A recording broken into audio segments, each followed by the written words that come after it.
já são 19h09. Então, espero que todos que estão presentes tenham assistido a aula ficou gravada, essa aula também ficará gravada a quem não teve oportunidade por trabalho, afazeres domésticos, que estão muito intensos atualmente, e vai ficar disponível a todos, tá bom? Então, como eu disse a vocês, a motivação são as perguntas que nos chegam, perguntas individuais de pacientes, perguntas de familiares e perguntas que chegam nos grupos que nós fizemos, e perguntas muito pertinentes, perguntas de pacientes, e o nível da aula que a gente vai ver, eu procuro fazer uma aula que satisfaça a todos, a população que é médica, a população que não é médica, mas são pais, mães, e tem curiosidade. E as condutas, vocês vão ver que são muito semelhantes, independente da idade, não muda muita coisa. Então, como eu comentei com vocês, a gente vai fazer uma atualização da literatura dessa semana. Dados de mídia leiga surgiram, não ratificados por mídia científica, e também algumas outras atualizações. O que chamou a atenção de março para abril, que eu comentei com vocês, o Brasil tinha uma mortalidade em março de 5% global, o mundo também. Nos últimos boletins, já há 15 dias, a mortalidade geral de toda a população mundial, e o Brasil continua nesse nível, nesse mesmo patamar, é de 6,9%, sendo que os Estados Unidos tem uma mortalidade, apesar desse número de casos absurdo dos Estados Unidos, uma mortalidade grande, a mortalidade deles é 5,7%. Então, os Estados Unidos está com uma mortalidade 25% menor do que a mortalidade mundial. De novidade de literatura, vocês devem lembrar que na nosso encontro anterior, havia 3 trabalhos exclusivos da população pediátrica. Eram 2 trabalhos chineses e um trabalho americano, e mais ou menos o resumo desses trabalhos é que a incidência era pequena em crianças, em torno de 1 a 2% dos casos de Covid-19 são na população pediátrica. A necessidade de internar girava de 5 a 10%, e das crianças que havia necessidade de internar por gravidade, a necessidade de terapia intensiva era em torno de 10%. Essa semana saiu, no sábado, no domingo, saiu esse trabalho publicado no New England, agora de 30 de abril, um novo trabalho pediátrico da Itália. Então, esse autor pegou no período de 3 a 27 de março, esse foi o ano que ele pegou, o mês que ele pegou, desculpe, 24 dias, 17 hospitais italianos, e a taxa de infecção deles é que 1% dos casos eram crianças, dos números de casos de Covid-19 na Itália, e a necessidade de internar foi de 11%, batendo mais ou menos com os dados da literatura americana, que era 10%. Dessas 100 crianças que ele analisou, e os próximos slides, apresentações, são a comparação desses trabalhos, a gente já observa que a faixa etária foi bem menor. A faixa etária dos outros trabalhos era 6, 7, 8 anos, na Itália foi a metade. Então, o que chamou a atenção, o primeiro dado que nos chamou a atenção, foi que a faixa etária das crianças dessas 100 crianças, que é uma amostra dos casos infectados, foi de 3,3 anos, e o outro número que chama a atenção é esse número que é repetitivo, das crianças que internam, 9 a 12% vão à terapia intensiva. Então, se vocês lembrarem daquele trabalho de projeções, nós temos que cuidar ao máximo para as crianças não pegarem, porque se elas tiverem um caso crítico ou um caso grave, necessidade de UTI, a gente talvez tenha problema de leitos de UTI, que não está ocorrendo ainda no Brasil, porque o Brasil está começando, está na reta ainda, nós não atingimos a curva exponencial ainda do Covid. Chama a atenção que 2/3 dos pacientes que morreram havia comorbidades. As comorbidades mais importantes eram deficiências imunológicas, e aqui também tinha um paciente com síndrome de Down, mas que morreram não, desculpem, pacientes que internaram em UTI. E a mortalidade foi 0. Então, esse trabalho mostrou uma mortalidade 0 em 100 crianças, que é um dado bem animador. Aqui está arriscado, deixa eu tirar. Então, aqui ele compara, nessa tabela, ele vai comparar o trabalho dele, o primeiro trabalho chinês, Dr. Lu, o Dong, que é aquele grande trabalho com mais de 2.000 crianças, 2.000 crianças, mais 731 que foram analisadas. e o trabalho com um americano com 2.572 crianças. Então, o que chamou a atenção aqui, o primeiro dado que eu coloquei, foi a idade, vejam, 3 anos, 7 anos, 7 anos e 11 anos. Então, o que chamou a atenção é que os casos chineses estavam entre os casos nessa amostra italiana, os 3 anos, e a idade mais velha foi da população americana. Um dado que chamou muita atenção, que eu chamei a atenção de vocês também, é que das crianças, a grande população de risco de casos graves, casos pediátricos graves, são os lactentes abaixo de 1 ano.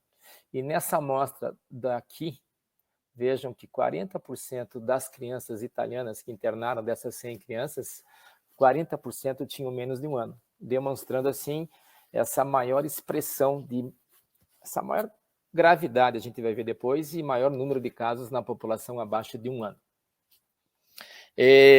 A predominância chama atenção também, sempre o menino tem uma predominância, tá bom? Os sinais e sintomas, aqui lembrem que eu comentei com vocês, vejam só, 40% só que havia febre, então metade das crianças com Covid-19, com SARS-CoV-2, elas não têm febre, e chamou atenção aqui que foi muito semelhante ao estudo americano. Tá? E pacientes com febre muito elevada, que a gente chama de febrão pediátrico, acima de 39, em torno de 10% só aquelas crianças fazem aquelas febres, aquelas temperaturas muito elevadas. Os sintomas, então, tosse, respiração cansada, odinofagia, diarreia, sonolência, náusea, vômitos. Os sintomas não chamaram atenção, nenhuma diferença, são praticamente os mesmos, tá bom? Aqui chamou atenção uma criança com apneia, era um lactente de 45 dias de vida. Admissão. Então, desses 100 casos, ele admitiu 67. Aí vocês vão perguntar, nossa, ele teve uma necessidade de internar de 67%. Mas assim, ó, por gravidade, chamou a atenção deles, então a interna, só o caso moderado, o caso crítico e o caso grave, 38% dos casos dessa amostra de crianças italianas houve a necessidade de internar por gravidade de sintomas, por expressão de gravidade da doença. 4 casos foram internados para aguardar exames e muitos casos por questões sociais a internação foi por fazer um isolamento com mais segurança. Então, outro dado que chama atenção, então, a idade chamou atenção, menor, abaixo de 1 ano chamou atenção, e uma necessidade de internar de 38%, que foi uma necessidade bem acima quando comparado aos trabalhos anteriores, que a necessidade de internar girava de 5% a 10%. E o que chama atenção, que a gente tem visto, que a mortalidade em crianças é muito pequena. Então, a maioria dos trabalhos traz uma mortalidade de 0,1%. Então, aqui, se eu somar os 100 casos americanos, 171, 731 e 2.500, nós temos 3.000, quase 3.600 casos. Desses 3.600 casos, desses 4 grandes trabalhos pediátricos que existentes na literatura, nós tivemos uma mortalidade somente de 5 crianças. Então, as crianças têm uma gravidade muito menor, apesar de algumas internarem em TI, a recuperação, graças a Deus, na nossa população pediátrica é uma gravidade menor, com uma mortalidade menor. Então, de novidade de artigo, especificamente na população pediátrica, um artigo geral, esse artigo italiano, que aumenta o nosso conhecimento e nos deixa relativamente assim seguros e tranquilos, e com a população pediátrica, com a necessidade de internação 5% a 10%, 1% dos casos na população pediátrica, e mais ou menos a nossa experiência aqui em Curitiba, que a gente tem visto, que nós estamos assim com o número de casos pediátricos, necessidade de internações em unidades de emergência, enfermarias ou UTI, está muito pequena. Um outro dado que vem chamando a atenção, esse slide já estava pronto, mas eu achei que era desnecessário ser apresentado na aula anterior, mas eu resolvi apresentar agora, porque começaram a surgir novos relatos e saiu um trabalho muito grande sobre manifestações cutâneas do Covid-19. Esse aqui é um trabalho, ele foi realizado também na Itália, com 148 pacientes, 60 foram excluídos, e dos 88 pacientes analisados, 20%, 18 apresentaram lesões de pele. Inclusive, já houve encontro com a Sociedade Paranense de Pediatria, acho que haverá uma aula daqui a 2 semanas da doutora Juliana sobre lesões de pele, que também eu sugiro que vocês não deixem de vê-la. E a pequena amostra de lesões de pele, desses 18, o que chamou atenção foi esse rash hemaculopapular inespecífico à expressão cutânea de uma infecção viral. 3 casos de rash urticariforme, caso vesicular, teve edema de mãos e pés, e essa lesão aqui, que a imagem está pequena, chama atenção em adultos. Essa lesão não deve ser confundida com trombo, tá bom? Não é uma lesão de necrose, é uma lesão impermeada que se vê em dedos, principalmente dos pés. E nessa próxima revisão, o artigo que saiu essa semana, desculpe, está arriscado de rever, esse é um trabalho espanhol, de 21 centros espanhóis que compuseram esses 375 casos de lesões de pele Covid-19, todas as lesões de pele em adultos, tá? Não tem nenhum dessa população pediátrico, e desses 375 casos, a lesão mais importante, 50%, esse rash maculopapular totalmente inespecífico, 19% rash urticariforme, e o que vem sendo chamado na literatura não médica, os dedos do Covid.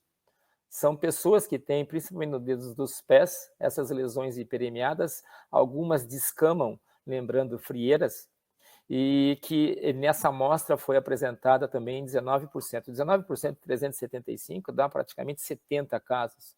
Então, esse é um dado muito comum que vem sendo apresentado, e diferente das outras lesões, quando se há essa lesão acral em extremidades, essas lesões aparecem na grande maioria das vezes em pacientes que estão internados, em pacientes mais graves.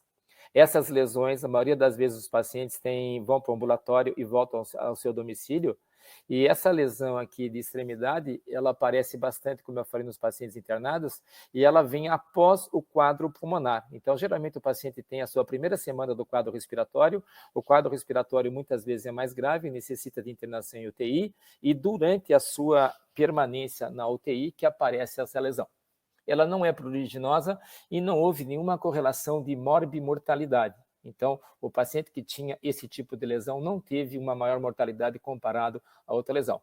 Mas é uma lesão que vem chamando bastante atenção de quem está vendo esses casos, de dermatologistas e de clínicos também. Mas talvez a grande novidade que surgiu e que chama a atenção da população pediátrica, eu também tinha esse slide a semana passada, mas houve a oportunidade de uma pergunta feita sobre a doença de Kawasaki, e essa semana o Kawasaki com Covid-19 ganhou peso.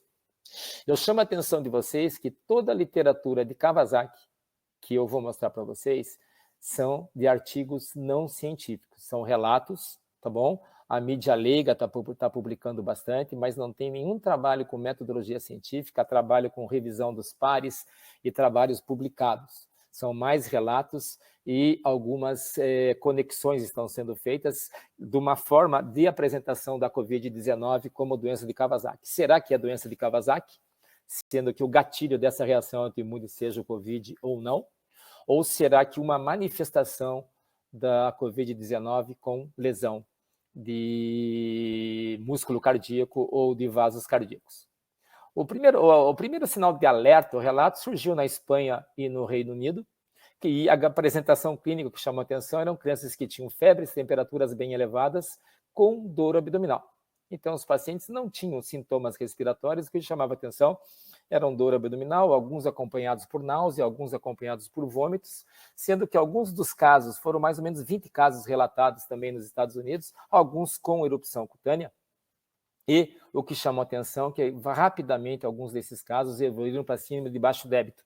Então, eles fizeram uma febre prolongada, uma febre alta, eles fizeram uma dor abdominal, e eles rapidamente foram para a falha de ventrículo esquerdo, insuficiência cardíaca e baixo débito, e a grande maioria com necessidade de terapia intensiva. Paralelo a isso, o que está chamando a atenção nos Estados Unidos é o aumento do número de casos de diagnóstico de doença de Kawasaki, e o que chamou a atenção na Itália é que durante os meses de março e abril desse ano, houve a confirmação de 20 casos de doença de Kawasaki. A confirmação, assim, eu acho que eu me expressei mal, a gente só consegue confirmar que é Kawasaki se o paciente tiver a sua dilatação, ectasia, aneurisma de coronária. Mas evidências laboratoriais bem evidentes.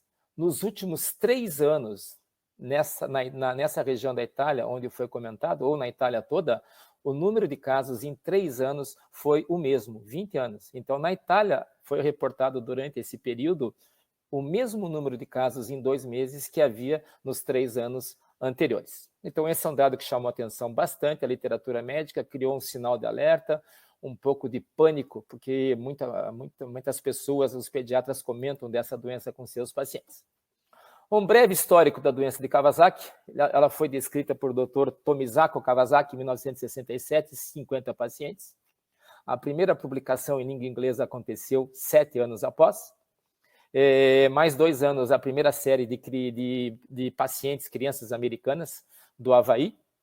E em 1988, a imunoglobulina. E, coincidentemente ou não, o Dr. Tomisako Kawasaki acaba de completar 95 anos, o aniversário dele foi agora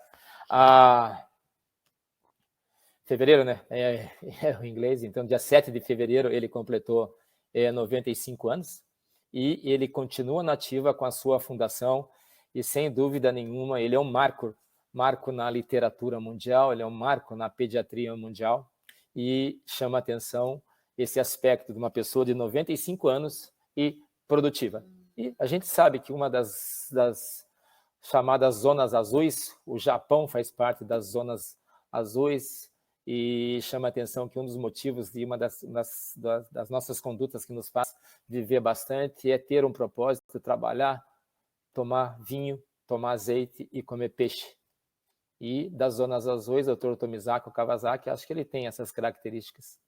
As outras zonas azuis, como curiosidade, são uma ilha do Havaí, Loma Linda, que é uma cidadezinha na Califórnia, e uma região da Sardenha. Então, o Dr. Kawasaki voltou ativa agora com essa nova descrição de essa correlação entre a doença de Kawasaki e a Covid-19. Essas aqui são as fotografias das expressões de sintomas. Eu recebi uma pergunta antes da aula sobre lesões de mucosa oral da Covid-19. Não existe nenhum relato em literatura sobre lesões de mucosas orais ou conjuntiva. Mas o que nós temos que chamar atenção é que essa hiperemia conjuntival sem pus, essas lesões de mucosa oral, essa secura de lábios e essa quelite são características da doença de Kawasaki. Então, se a gente vir um paciente com uma febre prolongada, a gente tem que fazer a correlação. A primeira descrição de doença de Kawasaki, essa apresentação atípica, que foi descrita como síndrome do choque da doença de Kawasaki, foi feita em 1993 e a Academia Americana de Pediatria reconhece em 2009 essa nova forma de apresentação da doença de Kawasaki, que é a síndrome do choque da doença de Kawasaki. Então, são crianças que têm apresentações atípicas, eles não têm 4 ou 5 critérios, mas têm uma febre prolongada e eles chegam a pronto atendimento com síndrome de baixo débito, lesões de fibra cardíaca, com enzimas cardíacas bem elevadas. Então, já temos aí 11 anos da descrição dessa síndrome da choque da doença de Kawasaki, que está sendo reativada agora a discussão através dessa coincidência de pacientes com doença de Kawasaki nesse período da Covid-19.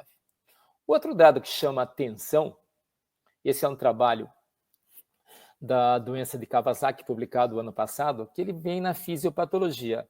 E o que chamou atenção para mim? Na fisiopatologia dos pacientes com síndrome do choque da doença de Kawasaki, eram 26 pacientes com doença de Kawasaki, e ele comparou a 17 pacientes com essa manifestação atípica, choque da doença de Kawasaki.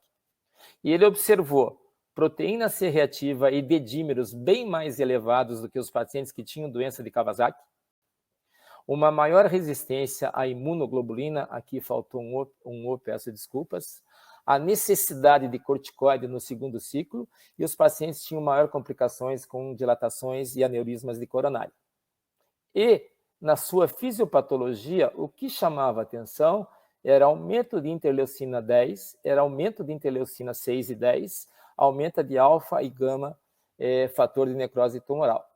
E esse é um slide que eu apresentei também, trazendo que quando a gente tem essa tempestade de citoquinas, são praticamente essas mesmas citoquinas, interleucina 6, interleucina 10 e o fator de necrose tumoral. Então, na fisiopatologia, nessa tempestade, nessa reação inflamatória, o Kawasaki é uma vasculite sistêmica, chama atenção tanto na Covid-19 como na doença de Kawasaki, a apresentação atípica com choque. A gente tem o dedímero, que é o marcador de má evolução, mas é um marcador inespecífico, é um marcador inflamatório, e imunoglobulina, essa resistência. Então, fisiopatologicamente, são doenças inflamatórias e que chama atenção essa maior expressão na musculatura cardíaca. Agora, qual é a associação de doença de Kawasaki com o coronavírus? Em 2005, há 15 anos, foi a primeira descrição que houve pelo Dr. Esper da doença de Kawasaki com o coronavírus. Ele pegou 11 pacientes com doença de Kawasaki contra 22 controles e 8 dos 11 pacientes com doença de Kawasaki, não o choque, a doença tradicional, 73% eram coronavírus humano positivo. Se vocês lembrarem da aula anterior que eu apresentei coronavírus como causa de insuficiência respiratória, vocês viram lá que nos pacientes graves a gente tinha aí 2 a 3% dos pacientes com coronavírus, mas uma co-infecção importante, e que 68% do grupo controle daquelas crianças que estavam doentes em UTI, eles eram coronavírus positivo. Então, o fato de ter um coronavírus positivo na sua secreção de orofaringe feita através de PCR não quer dizer que é esse coronavírus o agente causal, o gatilho da sua reação imunológica, através desse trabalho. Mas um trabalho um pouco mais recente, agora faz 5, 6 anos, esse é um trabalho publicado no Japão, esse autor pegou 15 crianças com doença de Kawasaki e coronavírus positivo e comparou a 52 controles.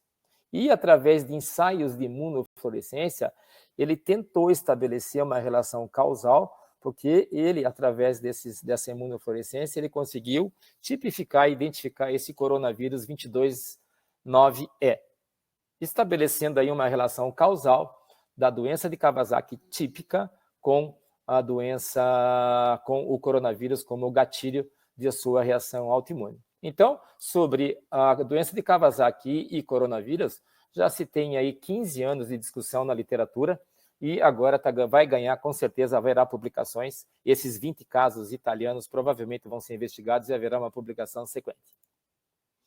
Então, a gente tem, será que é coincidência? Será que existe uma relação causa e efeito? Então, isso não vai importar. O que pode estar acontecendo, que é um medo que nós estamos vendo hoje, como todas as orientações hoje são para que fujam de pronto-socorro.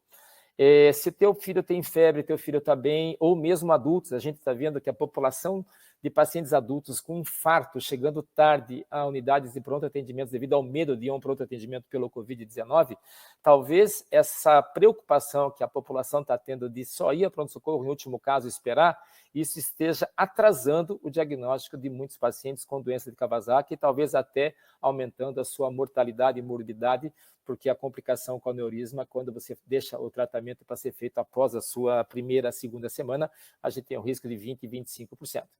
Então, se lançou um sinal de alerta, ainda não tem nada estabelecido de causa e efeito, e não muda praticamente o tratamento. Se você pegar um paciente com doença de Kawasaki, seja ela desencadeada por qualquer vírus, o tratamento é o mesmo. Então, se a gente tratar um paciente com Covid-19 como Kawasaki, não há problema. Mas se a gente não tratar um Covid-19 que teve como complicação a Kawasaki, a gente vai ter problema. Mas vai ser impossível não tratar, porque todos os pacientes que estão internando, que têm essa síndrome do choque, eles vão fazer ecocardiograma, vai ter a lesão de coronária, vai ter lesão de músculo cardíaco. Então, volto a lembrar vocês que isso foi uma chamada de atenção em literatura não científica ainda.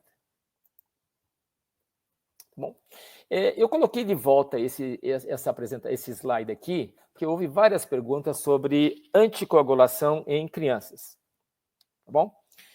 A anticoagulação em crianças não tem nenhum trabalho e o número de trabalhos vai ser muito pequeno, porque pelo que a gente viu ali, o número de crianças que internam em terapia intensiva hoje ainda é muito pequeno, apesar de ser 10%, o número total de pacientes é pequeno. E todo o anticoagulante somente deve ser usado aos pacientes que estão graves e críticos em unidade de terapia intensiva. Aqueles pacientes que têm alteração de sua coagulação, eles têm uma coagulopatia, hemofilia, trombofilia, esses pacientes, sim, eles têm um risco maior de alteração de coagulação, porque os pacientes que vão ter esses fenômenos tromboembólicos, eles vão ter, vai preceder essa complicação, ele vai ter coagulação intravascular disseminada. E esse estado de hipercoagulabilidade é devido ao aumento da enzima conversora de angiotensina, que é o receptor da entrada do coronavírus no corpo humano, principalmente no pulmão e no intestino. E é um fator de gravidade. A próxima é, lembrando que a Sociedade Americana de Hematologia preconiza a todos os pacientes que internarem, tiverem admissão hospitalar, seja em UTI ou não, o uso de anticoagulação com heparina de baixo peso molecular, mas isso aqui é uma recomendação para a população adulta. Eu apresento esse de volta, a cloroquina, porque também houve várias perguntas, não há nenhuma novidade. Como eu comentei, os trabalhos randomizados, controlados, prospectivos, os resultados vão sair em final de maio, começo de junho. Então, nem na população de adulto existe o respaldo científico do uso de cloroquina e hidroxicloroquina na população, e embora vários centros estão fazendo, devem estar fazendo e fazem, aqui no Brasil, o Einstein faz, o Sírio faz e outros locais estão fazendo, os pacientes que internam grave.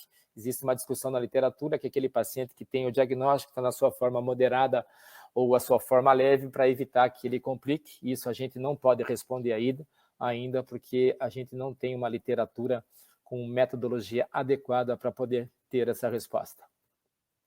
Bom, e se for aprovado, esse aqui é um trabalho para recomendações de dose do uso de cloroquina na população pediátrica, dose padrão 5 a 10 kg dia por 10 dias, mas como as doses cumulativas, aqui é uma estratificação de dose acumulada conforme a idade, de recém-nato até adolescentes. Mas, repito, não existe nenhum trabalho do uso de cloroquina na pediatria e na população de adulto ainda não é uma recomendação com um nível de evidência. Também saiu essa semana o Remdesivir, que já foi usado, ele foi usado no MERS, na epidemia 2012, foi usado no Ebola, com resultados que não foram muito satisfatórios, e estava só se esperando uma nova epidemia, pandemia por RNA vírus, e houve essa mídia mais acentuada agora, porque o governo americano assinou e aprovou o uso do Remdesivir na população de adultos em terapia intensiva, e não existe, essa também não é uma publicação, é um relato de um estudo com resultados prévios, é um estudo sem revisão de pares, é um estudo não publicado ainda, tá bom? Ele tem só resultados prévios em mídia, mas que seduziu o governo americano, e o governo americano aprovou, o FDA aprovou que seja usado nas formas graves. Desses 1.063 adultos que pertenceram ao trabalho, qual foi o benefício que essa medicação trouxe? Trouxe que quem usou teve um tempo de internação de 10 dias comparado a 14 dias, com mortalidade igual.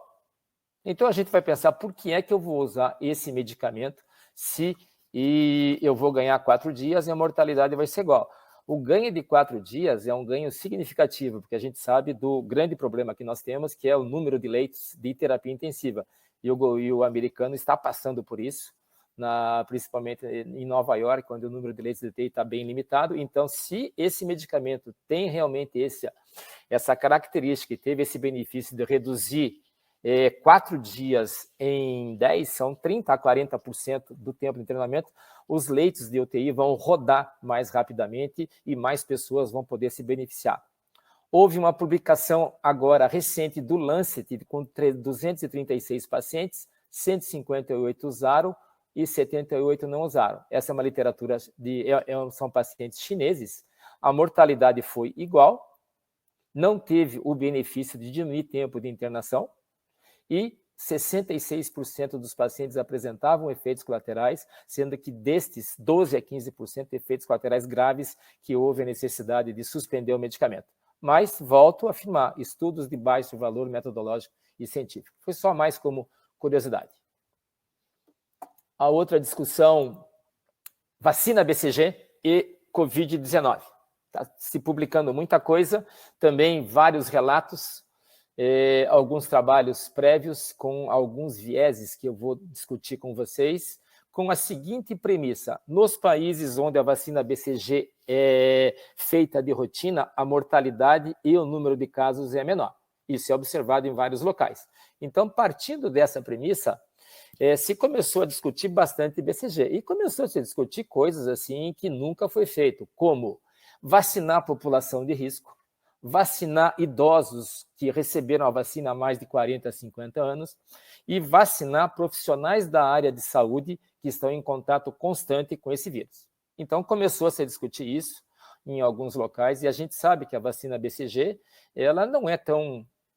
Ela é uma vacina barata, mas tem uma escassez. Se a gente começar a fazer com a BCG, o que foi feito aí com cloroquina, com azitromicina, com ivermectina, talvez para quem precise falta. Então, olha só, nós vamos completar 100 anos da vacina BCG. Quais são os grandes objetivos? Talvez três grandes objetivos, 2 primários e 1 de descoberta.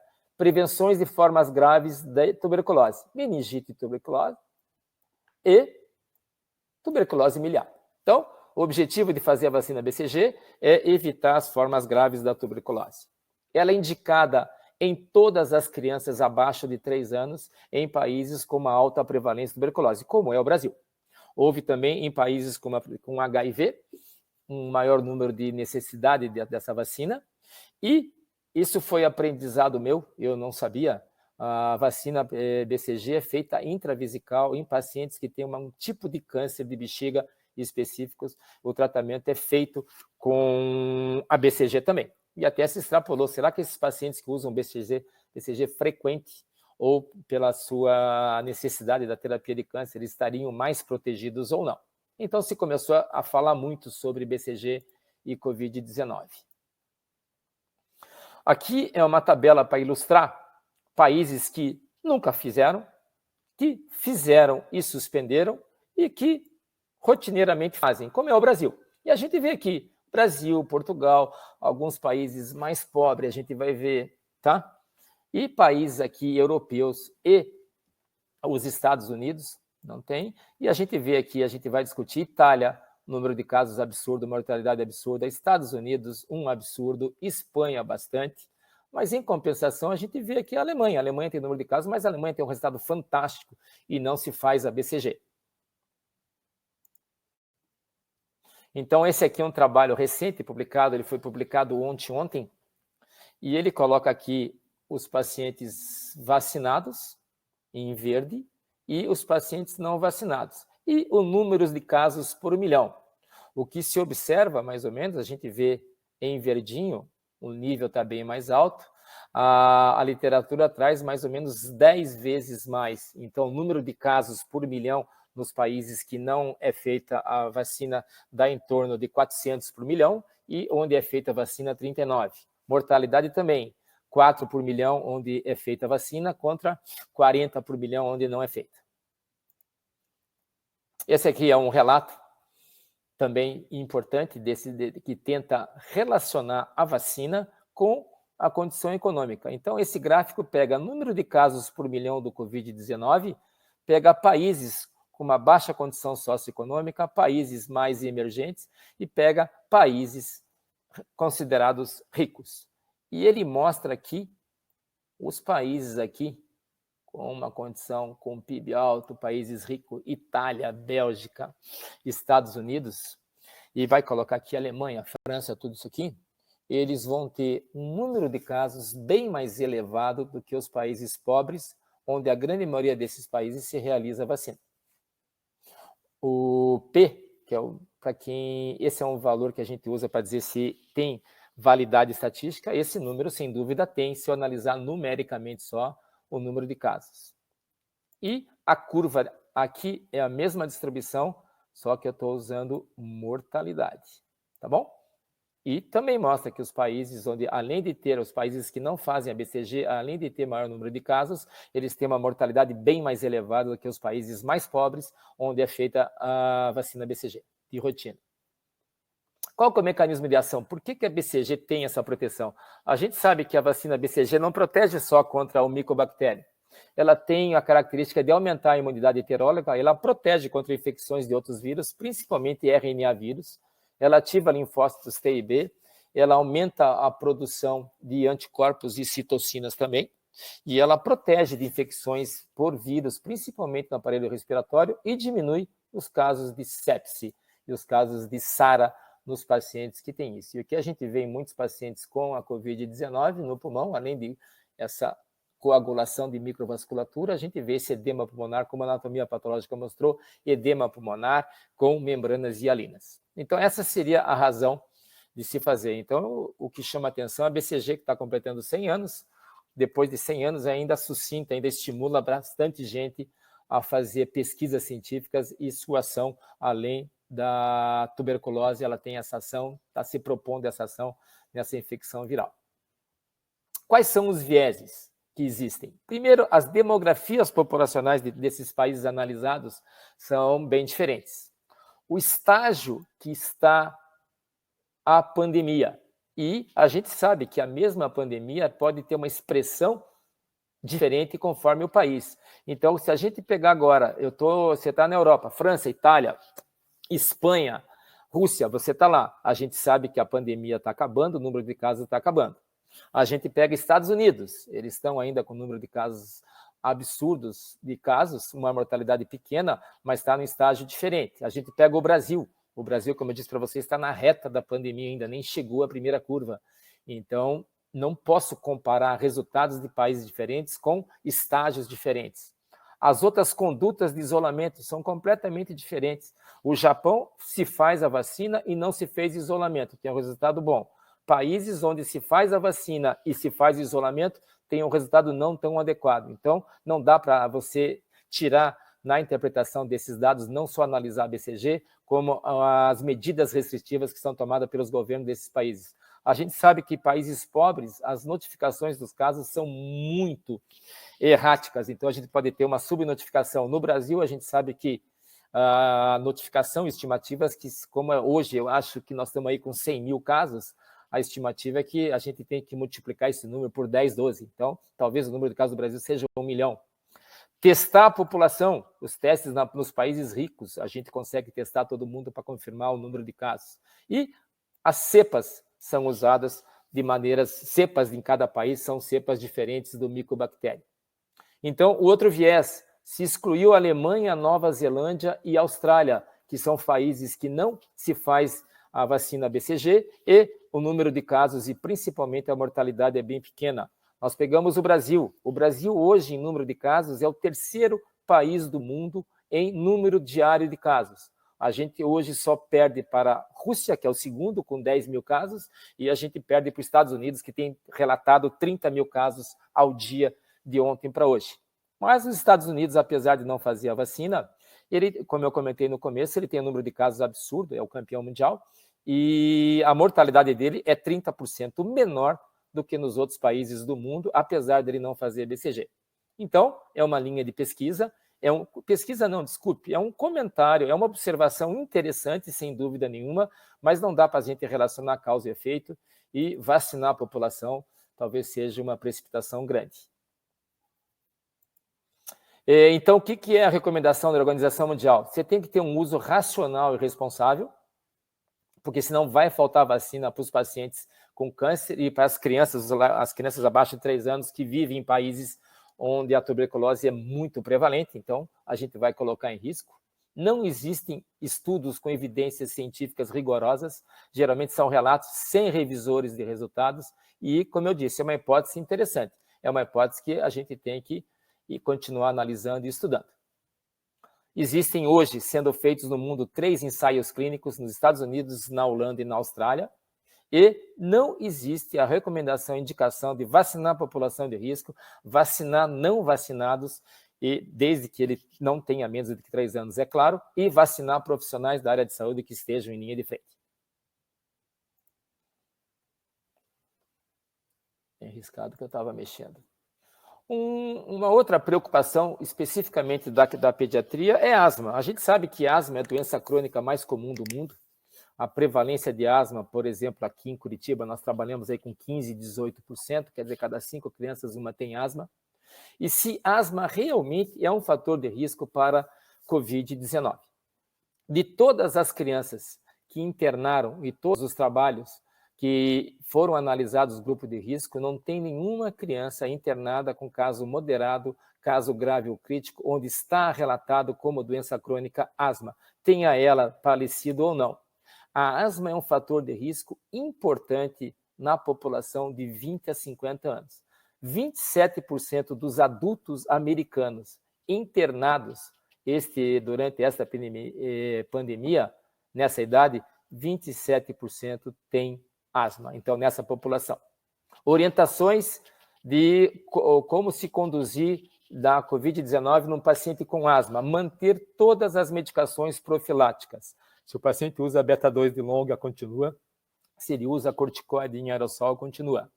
Uma orientação, aqueles pacientes devem parar de fazer nebulização para não lançar aerossol no ambiente. Então, parar de usar nebulização como profilático e parar de usar nebulização principalmente na crise. Usar espaçador ou usar pó seco.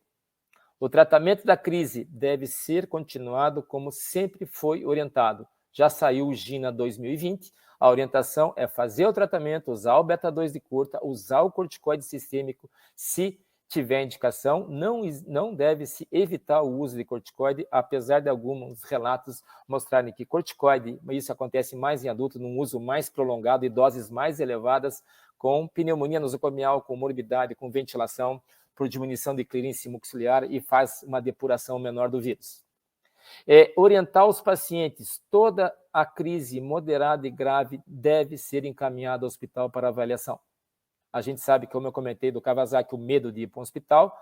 Hoje, sem dúvida nenhuma, a telemedicina é fundamental para a gente acompanhar esses pacientes. Se o paciente tem asma ou qualquer outra condição, esse paciente tem condições de entrar em contato com o seu pediatra e qualquer pediatra, ao visualizar uma criança respirando ou visualizar o tórax, ele vai saber se essa criança tem os sinais de gravidade, que são aleta nasal, tiragem suprasternal, intercostal, e o que eu comento sempre, a expressão do olhar vai deixar tranquilo. O americano disponibiliza de rotina provas de função pulmonar rapidinho para o paciente saber se está bem, e um oxímetro também daria muita segurança a esse paciente em casa para saber se ele deve ir a um hospital ou não. Mas, em resumo, asma, mantenha a medicação profilática, mantenha o tratamento de crise e, se for uma crise moderada ou grave, orientar o seu paciente a ir a um pronto atendimento.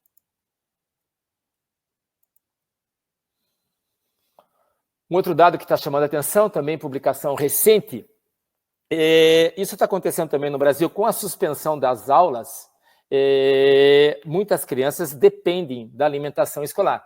Então, isso aqui chamou a atenção. 35 milhões das crianças americanas, se eu não me lembro, o americano tem 65, 70 milhões de crianças, então metade das crianças americanas dependem de programas públicos de alimentação nas escolas, nas creches.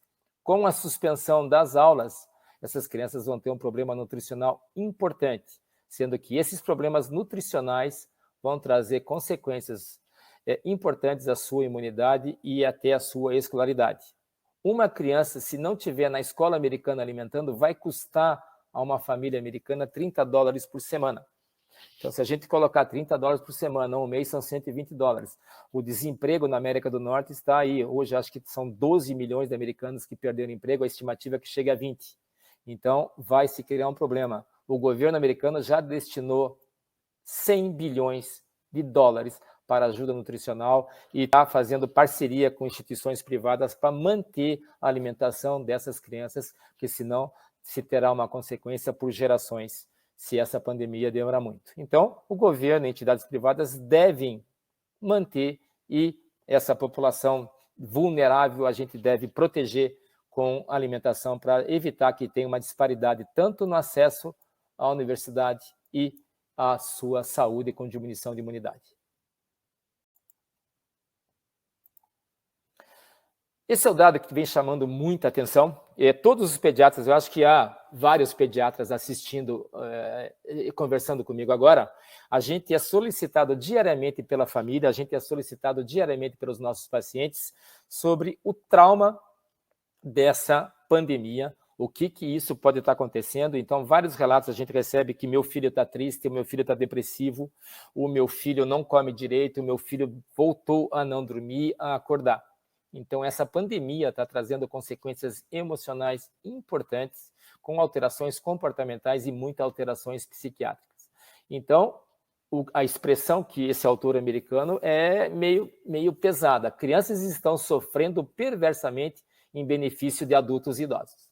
Então, as crianças geralmente, como a gente mostrou, 90%, 94% têm quadros leves ou assintomáticos, as crianças realmente são transmissores e podem causar consequências adultos de risco ou a população de idosos. Com a ausência de escola e com a ausência de ida a pronto atendimento, com a ausência de ida à escola, consultas de rotina e vacinações, os cuidadores secundários não têm acesso a essa criança.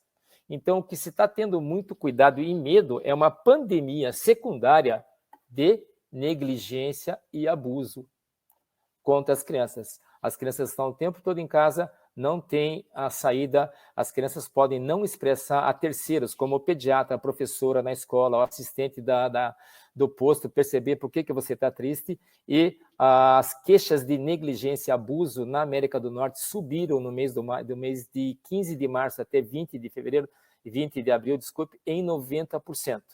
Uma outra variável, a gente sabe que o agressor geralmente está em casa. O aumento da venda do álcool cresceu em 25%. Como essa venda do álcool vai ser consumida em casa, uma pessoa que já tem essa índole, essa doença, né, que a gente tem que encarar como doente, ele vai talvez expor essa criança, agredir mais essas crianças e um maior abuso infantil. Sem contar essas alterações de sono comportamentais, crianças que voltam a fazer xixi na cama, voltam a usar fraldas. Então, esse é um cuidado que nós temos que ter, muito importante, e tentar ao máximo protegê-las e tentar fazer com que essa quarentena, ao invés de maléfica, mas ela é necessária, ela se torne produtiva. Então, a gente tem que proteger e tornar essa quarentena, esse convívio familiar, você pode torná-lo de maneira positiva e ganhar com essa quarentena em todos os aspectos: convívio social familiar, interação com a família. Ela pode ter um hábito alimentar bom, ou ela vai ficar muito tempo em casa, obesidade, noções de higiene, tá bom?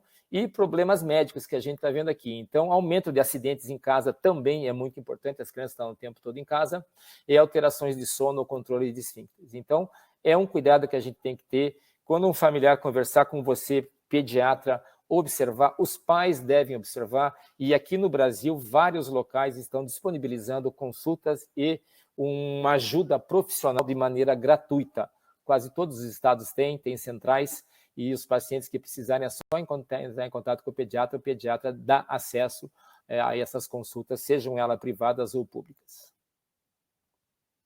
Isso motivou a Sociedade Brasileira de Pediatria a uma nota de alerta. Isso aqui é um e-bookzinho que deve ter aí umas 10, 15 páginas, orientando quais são as alterações de saúde mental nos pais, profissionais de saúde e nas crianças com essa pandemia, e ajuda os pediatras a orientar, porque nós somos promotores de saúde física, mas também devemos ser promotores de saúde mental.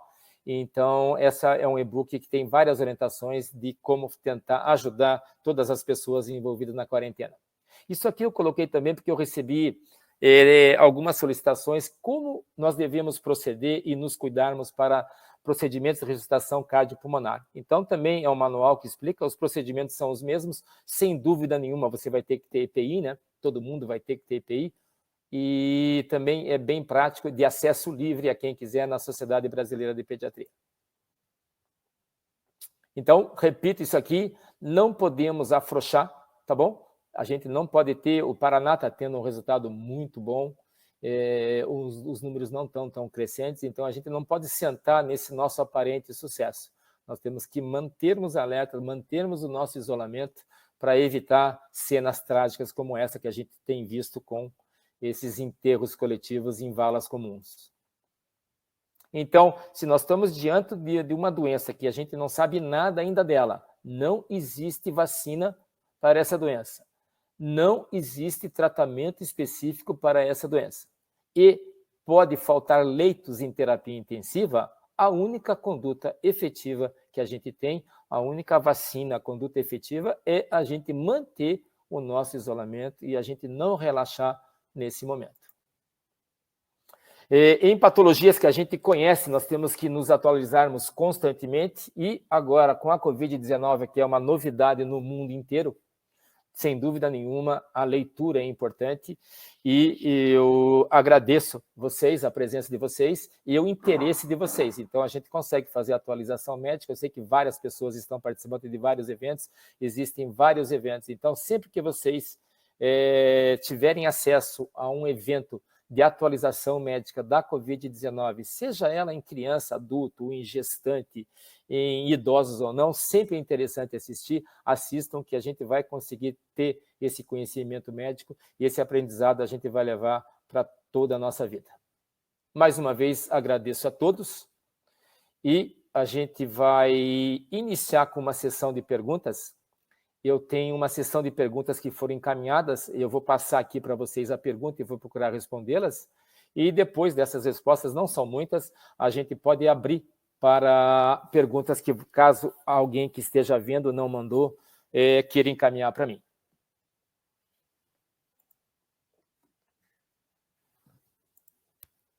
Estou com o meu assessor aqui, fazendo as coisas que eu preciso.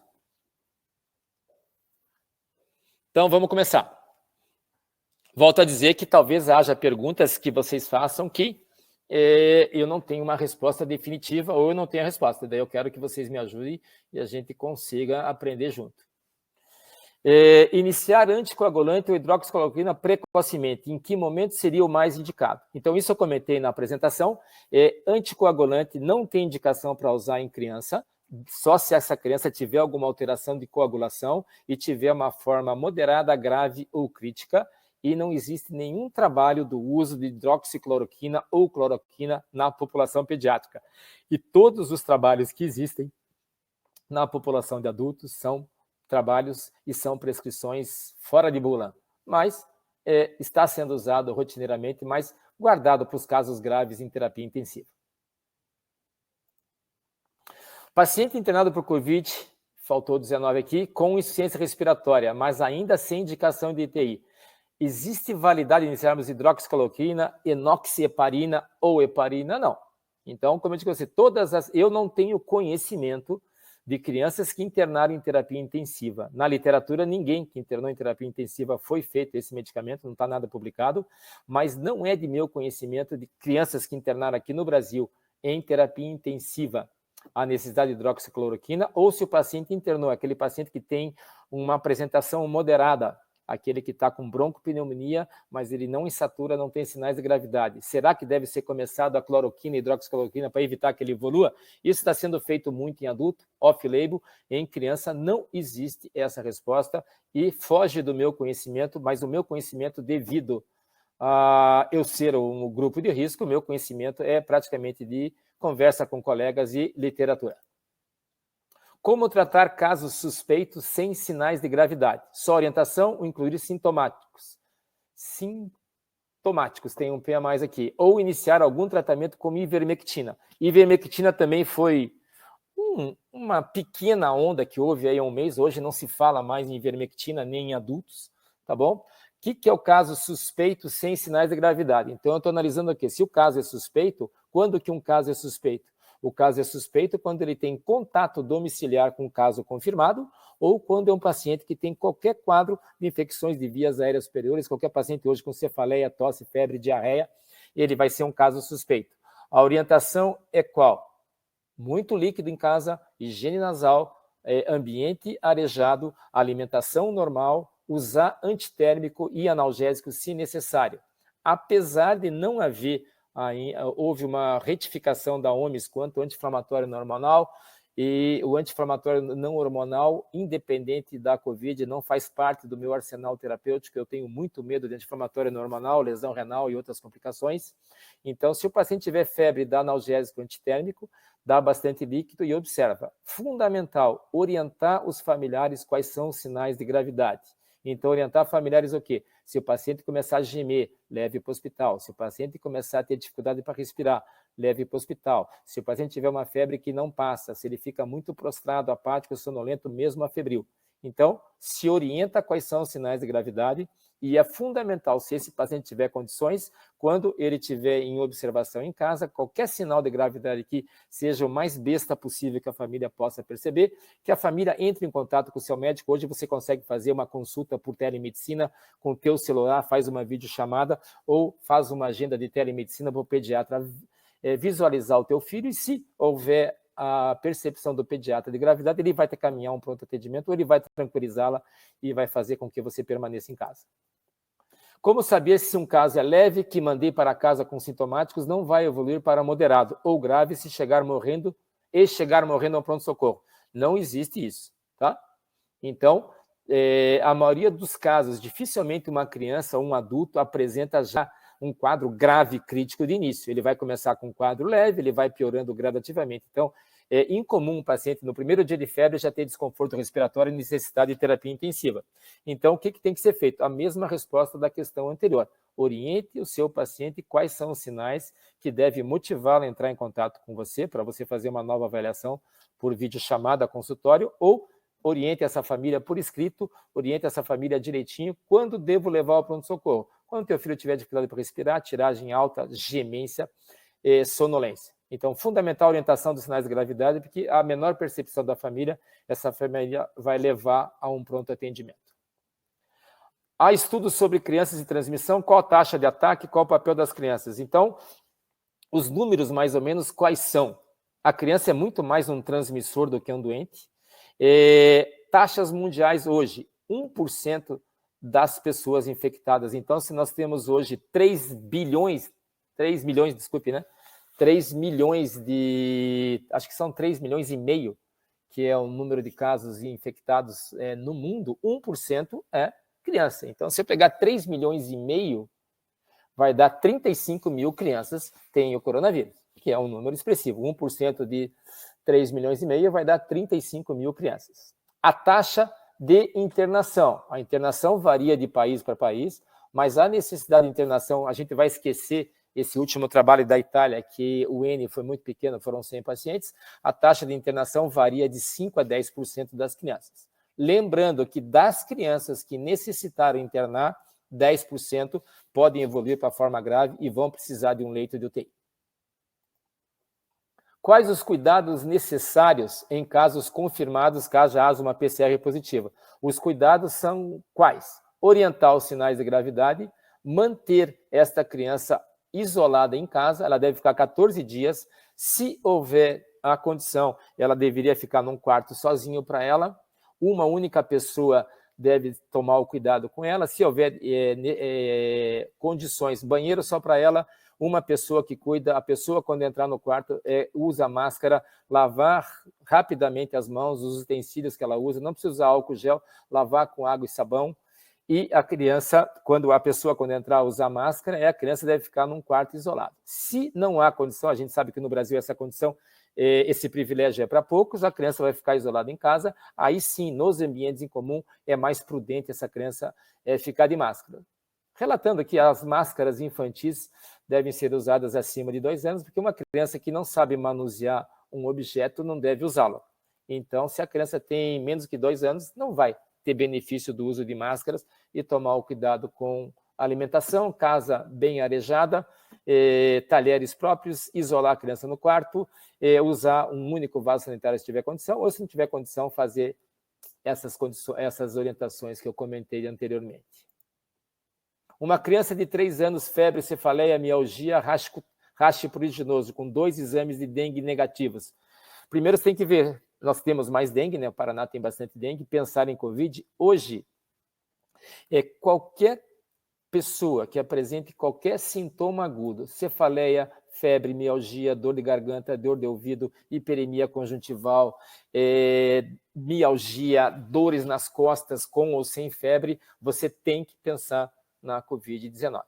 Não há necessidade de rapidamente ir a um pronto atendimento. Se for um quadro gripal comum e não houver sinal de gravidade, não há não tem como fazer exame em todo mundo, isso é inviável, então você vai tratar em casa, se tiver condições, entre em contato com o seu pediatra, e ao menor sinal de gravidade, como eu comentei anteriormente, esse paciente vai ser encaminhado a um pronto atendimento.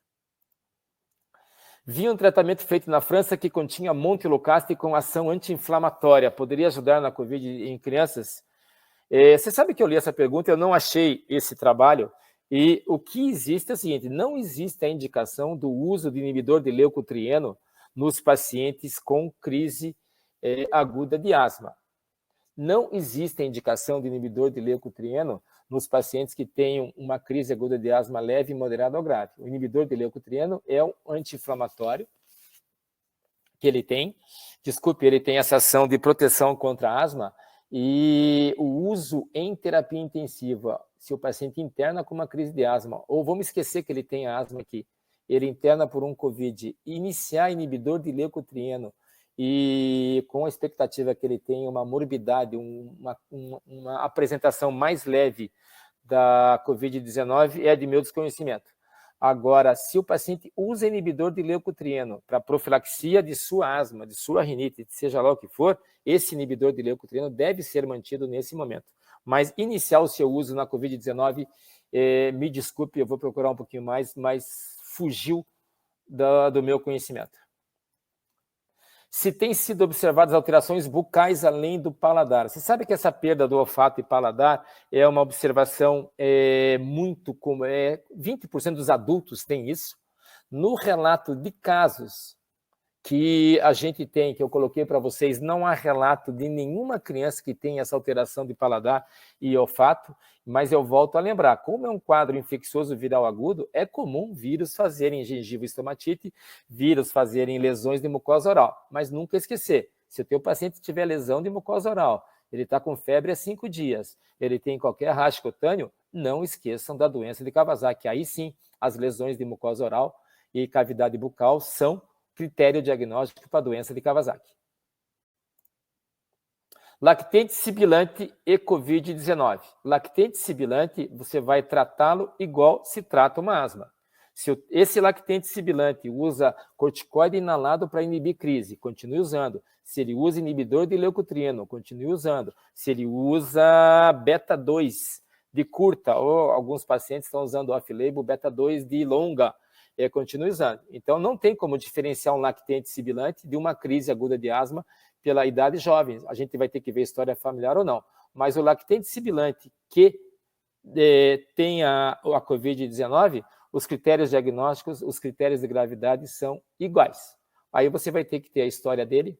E claro, que se ele é um lactente sibilante, depende da fase que ele está. Se você está dizendo para mim que ele é um lactente sibilante, provavelmente ele possa ter feito uma bronquiolite aguda viral, ele tem crises de obstrução de pequenas vias aéreas de repetição. Ele não está na fase de bronquiolite obliterante. Esse paciente, sim. O paciente com bronquiolite obliterante é um paciente de risco para ter formas graves, porque a estrutura pulmonar, a reserva pulmonar não é boa, e se ele tiver uma forma grave e crítica, ele vai ter que pagar um preço mais caro em terapia intensiva. O risco de mortalidade, morbidade e complicações de ventilação mecânica são muito maiores do que o lactente não sibilante. Uso de máscara nas crianças. Quando será seguro sair? Então, pelo que eu entendi dessa pergunta, é assim, se eu for sair com meu filho, quando que eu devo usar máscara? Sempre, desde que ele tenha mais do que 2 anos. Teu filho saiu, foi até a esquina andar com o cachorro, máscara.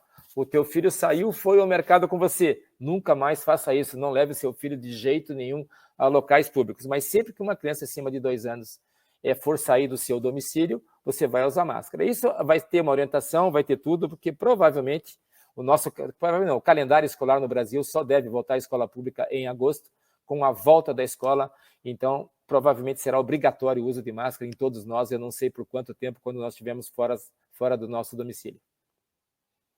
Antes do início das aulas, um exame para diagnóstico de Covid portador do vírus Covid não teria validade? Sem dúvida nenhuma. Mas é inviável toda a população fazer o teste lá, a imunoglobulina IgG, para saber se ele teve a infecção, se ele foi assintomático, ou ele teve um quadro leve, e se ele teve a infecção ou não. Se a IgG der positiva, a grande maioria dos pacientes eles devem adquirir imunidade permanente, isso é uma dúvida que tem na literatura, mas sem dúvida nenhuma, se o teu filho volta à escola em agosto e você faz a IgG dele dá positiva, ele teve o contato e ele está, assim, parcialmente, relativamente mais protegido. Aí ele poderia voltar com mais segurança à escola, atividades esportivas onde haja aglomeração. Mas impossível fazer em toda a população pediátrica no Brasil, 60 milhões de crianças, dessas 50 milhões estão em creche berçário e fazer de todo mundo. Mas se você tiver condição financeira, é uma segurança a mais que você vai ter. Essas foram as perguntas que eu tinha pré-recebido. Agora eu estou à disposição de vocês para perguntas que caso haja para a gente conversar um pouquinho e trocar experiência. Essas perguntas vão ser feitas como, Eduardo? Como é que vem as perguntas?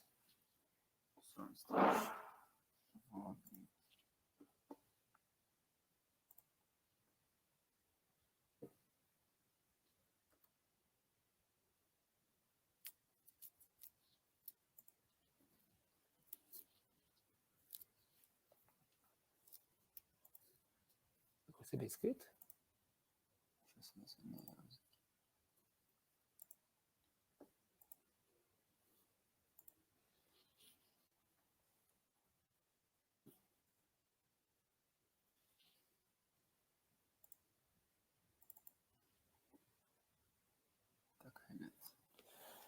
Então, está carregando as perguntas que vocês queiram fazê-las? Ou, se não tiverem perguntas, pessoas, eu recebi, assim, contato de pessoas que estão em frente, conversei com o Júlio, que foi um residente nosso, que acho que ele está, se não me lembro, em Cascavel, está terapia intensiva. Então, além de perguntas, se tiverem relatos, experiências, isso vai me ajudar e vai matar um pouquinho essa minha coceira de estar preso dentro de casa.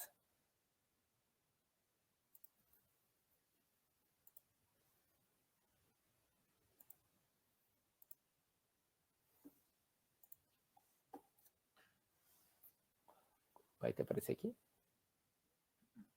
Aqui?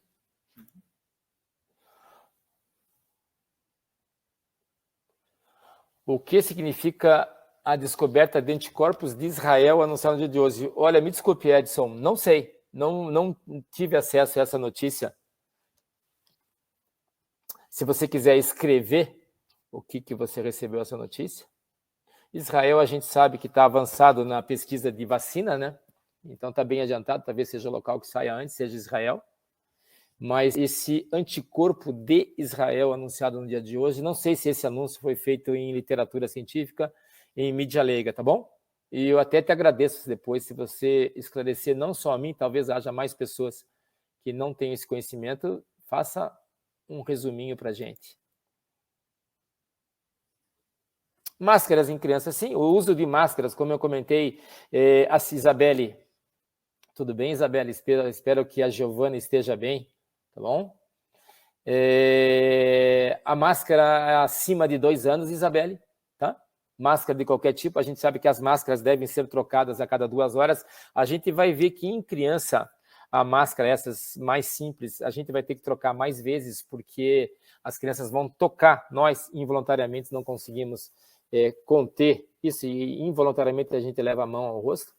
Então, a criança, quando sair de casa, for no parquinho do prédio, for andar, for em qualquer local, dentro do carro, ela deve usar máscara acima de 2 anos. Os cuidados de higiene são os mesmos, todas as máscaras que nós usamos, você deve, essas máscaras mais simples aí de tecido, de TNT, a gente deve usar a cada 2 horas e trocar. Ao chegar em casa, é fundamental a higiene. Existem várias maneiras de se fazer a higiene, tá bom? Tem gente que só passa ferro, tem gente que, conforme o tecido, micro-ondas 30 segundos, lavar com água e sabão, você pode borrifar água sanitária diluída 1:3, 1:4, esperar secar e depois lavar. Mas especificamente em crianças, vai ser difícil a gente contê-las com máscara, mas a orientação é basicamente essa.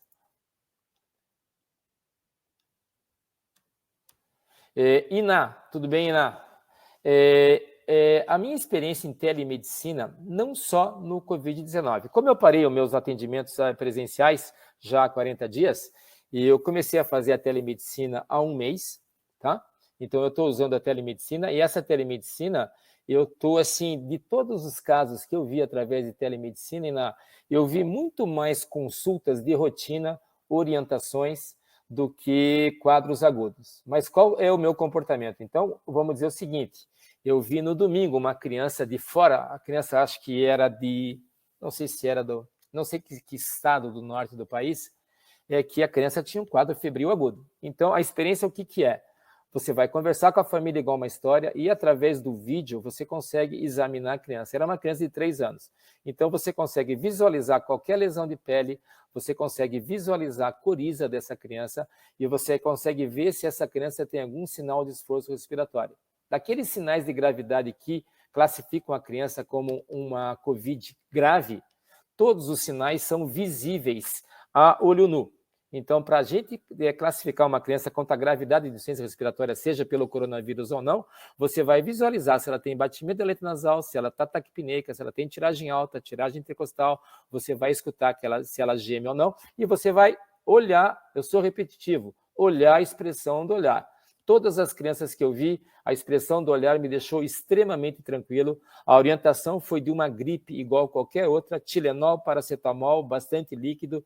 Se tiver mais do que 2 anos e tiver com uma tosse importante, um pouquinho de mel e um alimento que eu uso muito nesses quadros em criança mais do que 2 anos, sorvetinho cremoso, que vai dar bastante líquido a essa criança, vai dar prazer a essa criança, vai hidratar, vai dar açúcar e ter uma ação analgésica e anti-inflamatória. Mas importante, a reavaliação. Então, as consultas por telemedicina, hoje os planos de saúde, a maioria aqui em Curitiba não contempla, as consultas são privadas, mas a orientação que a gente tem é a seguinte, eu sempre vejo essa criança e depois, no dia seguinte, qualquer sinal, se faz uma nova chamada e a gente reavalia a criança. Então, com a telemedicina, a gente consegue o quê? Você consegue evitar que essa criança vá a pronto atendimento, você consegue evitar que essa criança se aglomere e, na grande maioria das vezes, essa orientação de quando ir a um pronto atendimento, independente da Covid-19. 80% das crianças que estão em pronto atendimento, independente do ano ou da coisa, são crianças que poderiam estar em casa com essas orientações. Então, a telemedicina está sendo muito útil para você visualizar quadros agudos, como consultas de rotina, de puericultura, de orientações, está sendo muito gratificante, muito segura, e a satisfação dos pacientes tem sido praticamente 100%. Saiu uma reportagem na revista Crescer sobre crianças não transmitirem para adultos. Não li essa reportagem, Juliana, tá? Mas isso não existe. A gente sabe que as crianças são transmissores. Se eu vir uma criança com gripe, com tosse, e essa criança espirrar, tem contato, mexe em tudo, impossível uma criança usar gel como a gente usa, lavar as mãos, mas as crianças transmitem. A criança transmite qualquer vírus respiratório. A criança transmite influenza, tá? Vários casos. Talvez se você seja mãe e teu filho ficou doente, é comum quando você tem alguém gripado numa época de inverno, aqui no sul do país, que essa criança, os outros familiares, se transmite também. O que a gente também vê em escola? As crianças que estão em escola, a gente vê hoje, os consultórios pediátricos estão vazios, não só pela quarentena, como parou de ser a escola, acabou praticamente as crianças doentes, diminuiu absurdamente. E o que está sendo feito em consultório? Consultas de rotina.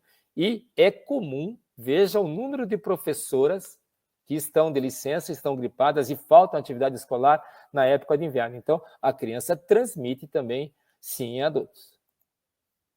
Tânia, qual a sua opinião sobre o alto fluxo do vapotérmio utilizado em máscara cirúrgica por cima do catéter da terapia, sem o paciente necessariamente ter que estar em um box com pressão para evitar intubação traqueal? Então, uma das orientações é não se usar ventilação não invasiva, porque você vai emitir aerossol ao ambiente. Mas se você tiver essa válvula e esse circuito fechado, ele é bem seguro. Então, se você não tiver o circuito fechado, você vai vaporizar e o risco de contaminação é muito grande com os profissionais da área de saúde. Mas se você conseguir fazer esse circuito fechado e você não vaporizar, sim. Mas uma informação importante para a ventilação não invasiva.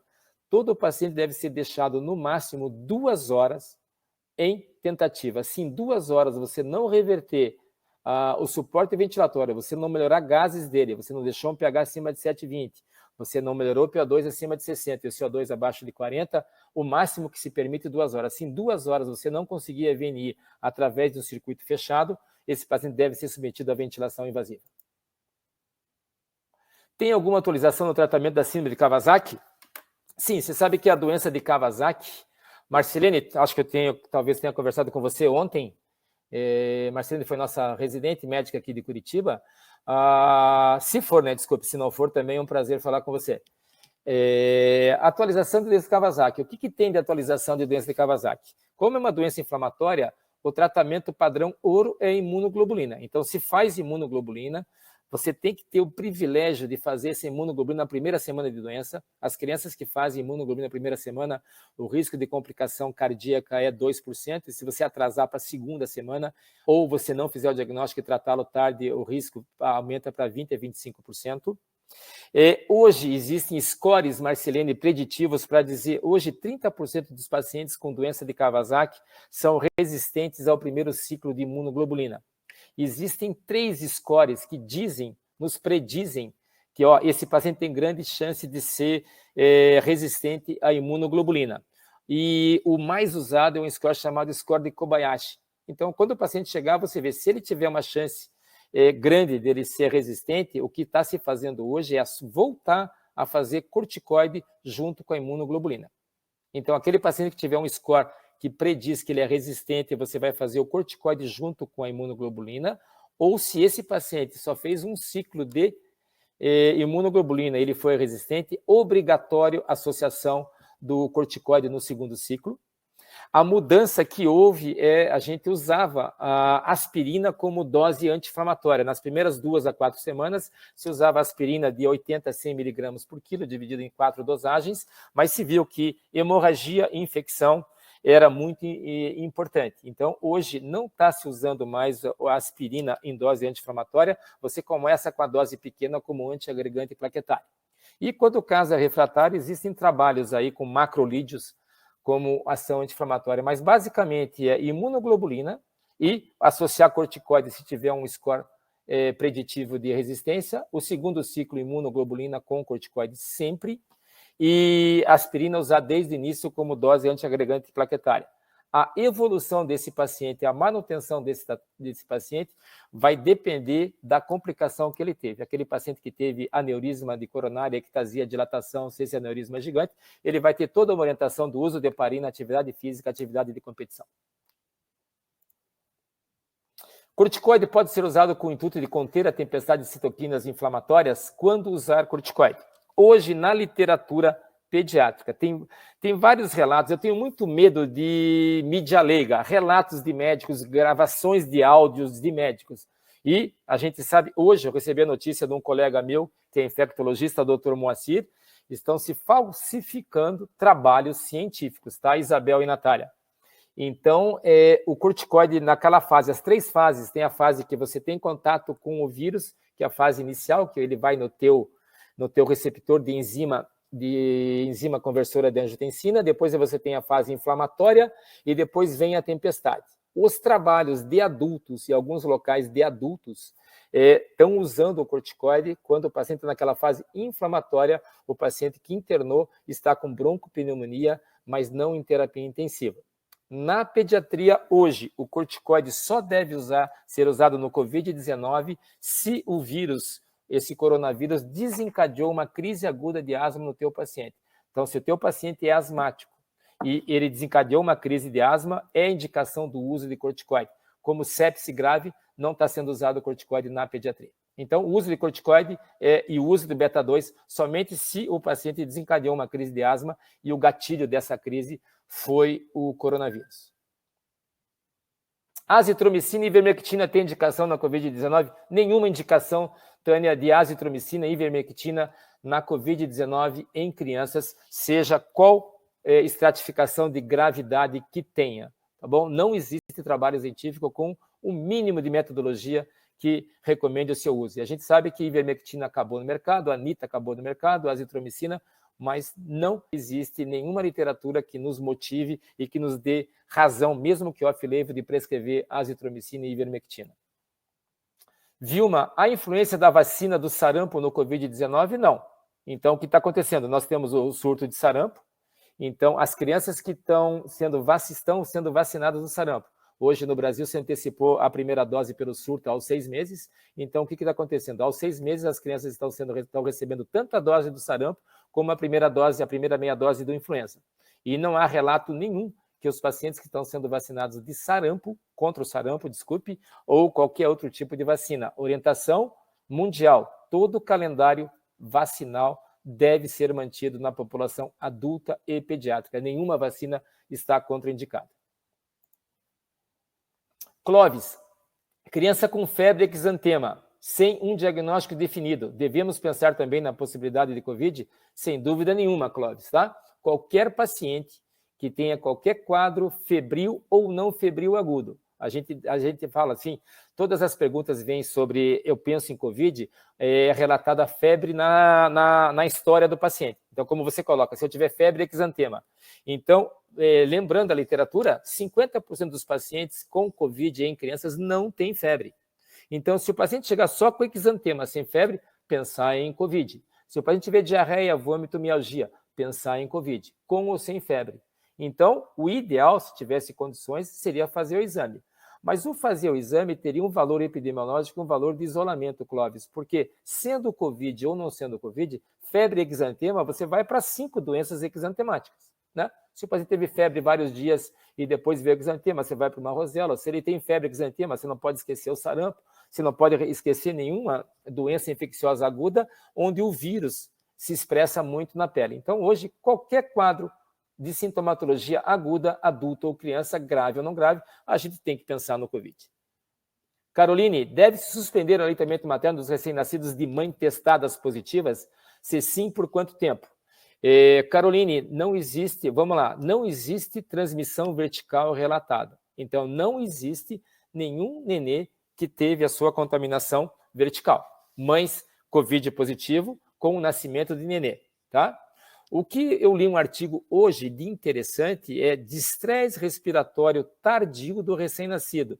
Foram descritos 2 recém-nascidos que tiveram gestantes Covid positiva, nasceram, tiveram alta com 2 dias, bem. 2 semanas após esse recém-nato voltou com sintoma respiratório, internou, ele teve alta depois de 3 semanas e a pesquisa do Covid foi positiva.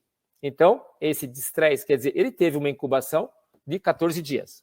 As mães que amamentam podem transmitir o Covid-19 aos seus nenês pelo contato respiratório. Então, aquela mãe que tem o Covid e está doente e tem sintoma respiratório, fazer uma bela higiene das mãos, procurar amamentar com roupas que ele não tenha contato com tecido, ela vai colocar uma roupa específica no momento, usar máscara durante a amamentação. Acabou a amamentação, você toma todos os cuidados de higiene e pode voltar a amamentar o seu filho. Então, não está contraindicado a amamentação em mães Covid positivas.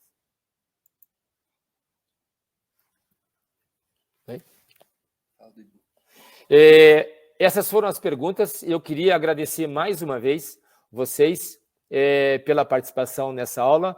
Essa aula vai ficar disponível também no YouTube.